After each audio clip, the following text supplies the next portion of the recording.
You have been saying kind things to women your entire life, and it has not been working the way you hoped. Not because you are wrong for trying, but because almost everything you were taught about giving a compliment was built on the wrong foundation entirely. There is a specific kind of compliment, rare, precise, psychologically grounded, that does not just make a woman feel good for a moment. It makes her feel seen. And the difference between feeling good and feeling seen is the difference between a smile she forgets by evening and a feeling she carries with her for days, quietly wondering when she will hear your voice again. Most men have been giving compliments that land on the surface and slide off. Today you are going to understand why. And more importantly, you are going to learn 8 ways of speaking to a woman that reach her at the level where real attraction is actually built. Stay with me until number 6. Because that one is the compliment most men are terrified to give, and the one women remember for the rest of their lives. If this kind of depth is what you have been looking for, tap like right now. This channel is built for the man who wants to understand women genuinely, not impress them temporarily. Researchers in social and relational psychology have long distinguished between what they call evaluative praise and observational recognition. Evaluative praise judges. It says, I have assessed you and you have scored well. Observational recognition witnesses. It says, I have been paying attention and I see something in you that most people walk past. Dr. John Gottman's decades of research on what makes people feel genuinely valued in relationships found consistently that feeling truly seen, not just approved of, was among the deepest emotional needs human beings carry. A compliment that witnesses is infinitely more powerful than one that judges. The cost of not knowing this is real. She has heard 1,000 versions of "you're beautiful." She has smiled politely at each one, and not one of them moved her, because not one of them required the speaker to actually know her. But when a man says something that could only have been said by someone who was truly paying attention, something specific, something honest, something that reflects her back to herself in a way she had not quite seen before, something shifts, something opens, because she realizes she has been truly looked at. And that is extraordinarily rare. This is not manipulation. This is not a script to run. It is an understanding of how genuine appreciation, expressed with precision and care, becomes one of the most powerful forms of human connection available to you. If your intention is not honest, none of what follows will serve you. Women feel everything. The energy behind your words speaks before your words do. The first is what I call the effort witness. Most compliments target outcomes. They comment on the result. The way she looks, the things she produced, the impression she made. The effort witness goes behind the result. It acknowledges what it cost her to get there. Psychologists at Stanford studying motivation and recognition found that acknowledging the process behind an achievement activates a far deeper sense of being valued than praising the achievement alone. When you say something like, I can see how much thought you put into this, or I notice how carefully you handle the people around you, you are not commenting on a surface. You are acknowledging a person's investment of themselves. Imagine this. She has organized something, a gathering, a project, a presentation. Everyone around her comments on how well it went. You wait until the room has quieted a little and you say, I watched you hold 10 different things together tonight without anyone noticing the work behind it. That does not go unseen by everyone. She will not forget that, because you did not just see what she did. You saw what it took. That communicates something profound. I am paying attention to you, not just to what you produce. The second is the character compliment. This one requires more courage than most men realize, because it means moving past the comfortable zone of commenting on appearance or accomplishment and speaking directly to who she is as a person. Dr. Carol Dweck's groundbreaking research on identity and intrinsic motivation established that compliments directed at character, at a person's values, their way of moving through the world, their fundamental nature, create a far stronger emotional bond than compliments directed at attributes or outcomes. Attributes can be lost. Character is the person. When you say something like, the way you treat people who can do nothing for you tells me everything I need to know about who you are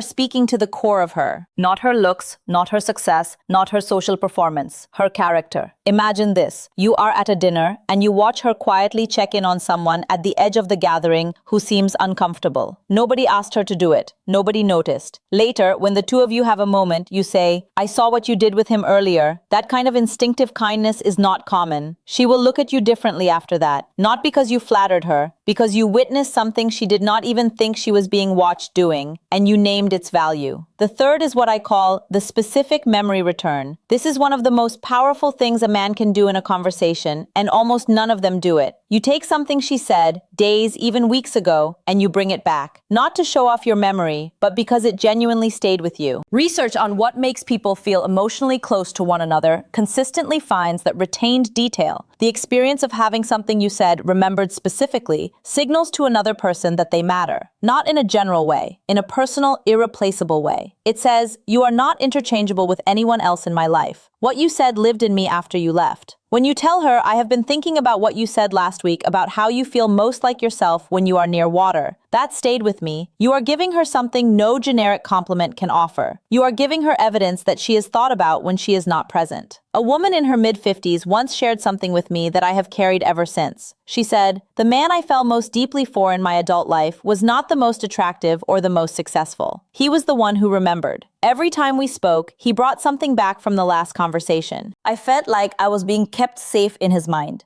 like I mattered enough to be held onto." Most men will never understand what that kind of remembering does to a woman's heart. Now you do. The fourth is the quiet strength recognition. Women carry a great deal without announcing it. They manage complexity, absorb difficulty, navigate emotional landscapes that most people around them never see. And they do it quietly, without asking for acknowledgement. When a man notices this and names it, he reaches a part of her that is almost never reached. Psychologists studying emotional labor and its effects on well-being have found that one of the most common unmet needs in women's relational lives is the experience of having their invisible strength seen. Not their resilience as a concept, their specific, daily, unremarked upon strength as a lived reality. When you say something like, "I notice how much you carry," without making it anyone else's burden, and I want you to know that does not go unseen by me, you are meeting a need she probably did not even consciously know she was hoping someone would meet. Imagine this. You have known her for a while. You have watched her move through a period of difficulty, a professional pressure, a family complexity, a season of quiet wait. She has not complained. She has not performed her struggle. She has simply continued. One evening you tell her, "I have been watching you move through this period with a steadiness that most people could not manage, and you have done it without making anyone else smaller for it."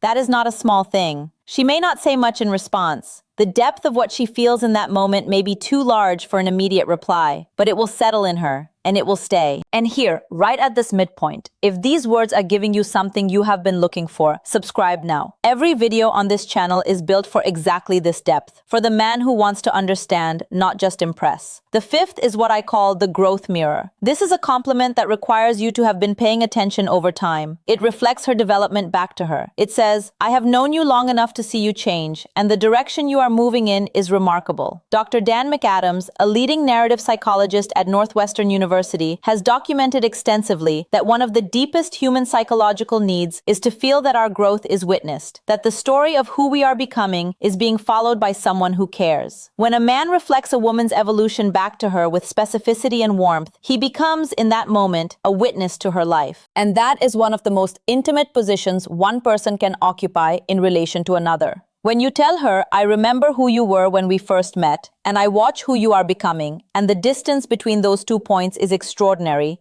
you are not flattering her. You are narrating her life with care. And there is almost nothing more connecting than being seen in motion. Being seen not as a fixed object to be evaluated, but as a living, evolving person whose journey someone has been faithfully watching. This compliment requires patience. It cannot be manufactured. But if you have been genuinely present with a woman over time, and you have watched her grow, and you name it honestly, what you create in that moment is a kind of trust that very few exchanges can build. The sixth is the one I promised you, and I want you to understand why it requires courage before I tell you what it is. I call it the honest vulnerability compliment. And it is this. You tell her, directly and without performance, how she has affected you. Not how attractive she is. Not how impressive she is. How she has changed something in you. How knowing her has shifted something in your interior world. How a conversation with her left you thinking differently about something you thought you had already settled in your mind. Most men will not say this, because it requires them to be vulnerable. It requires them to admit that another person has moved them. And the fear of what that admission might cost them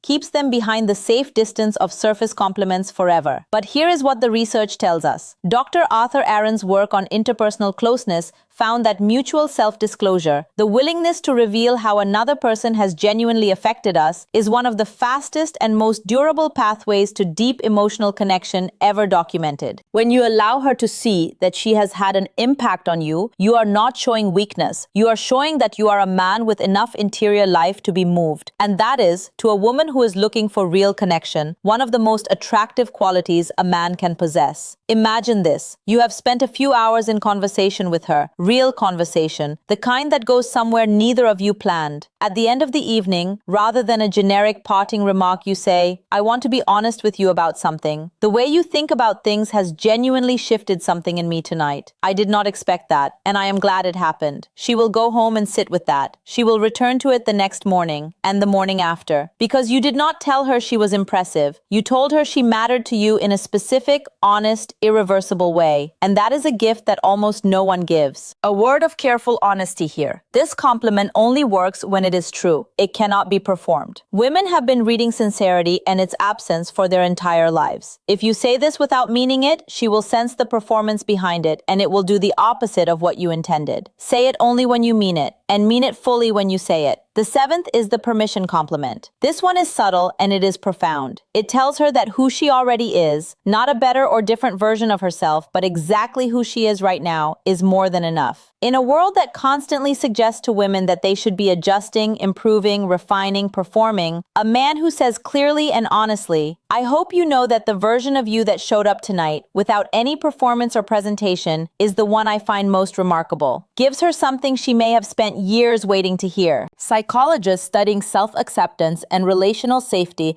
have found consistently that feeling accepted without condition, accepted for the unguarded, unpresentable, ordinary self, is one of the most powerful emotional experiences available in human relationships. It is the foundation of real intimacy, and it is given not through grand gestures, but through quiet, specific moments of verbal recognition. Imagine this. She has had a long week. She arrives somewhere looking a little tired, a little less assembled than she usually presents. She mentions it, apologizes for it even, and you look at her and say, "I want to say something honestly.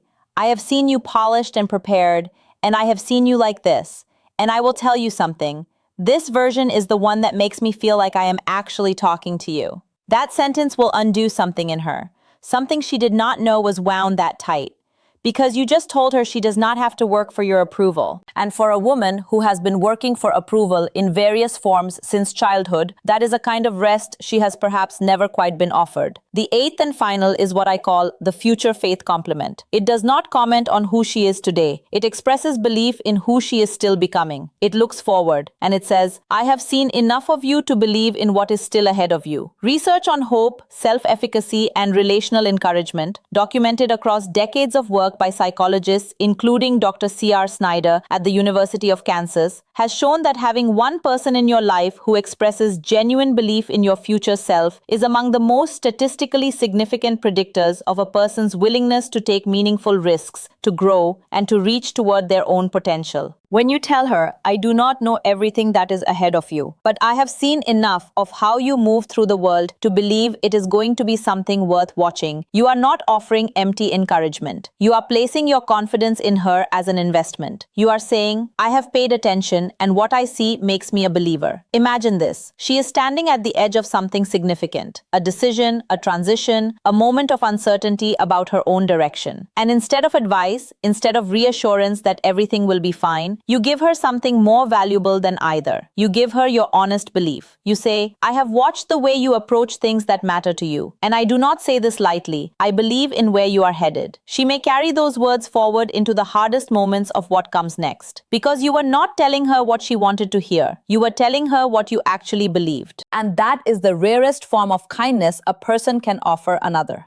None of these 8 compliments are tricks. None of them are formulas to memorize and deploy. They are the natural result of one practice: paying genuine attention. When you are truly present with a woman, when you are actually watching, actually listening, actually letting what she shows you matter to you, these words arise naturally. Because they are not performances, they are true things, finally spoken aloud. Most men will keep giving the compliments they learned by watching other people be unsuccessful. They will keep landing on surfaces and wondering why nothing sticks. But you have been here today. You have been paying a different kind of attention. And that already separates you from the vast majority of men who will never think this carefully about what it means to truly honor the person in front of them. Comment the word witness below if something in this conversation connected with you. It tells me this is the depth you are looking for, and it helps more men find their way to conversations like this one. Like this video, subscribe to this channel, and turn on the bell, because what comes next explores something that lives beneath all 8 of these compliments. The interior quality that makes them land with full power. The thing she is actually reading in you while you speak. You will not want to miss it.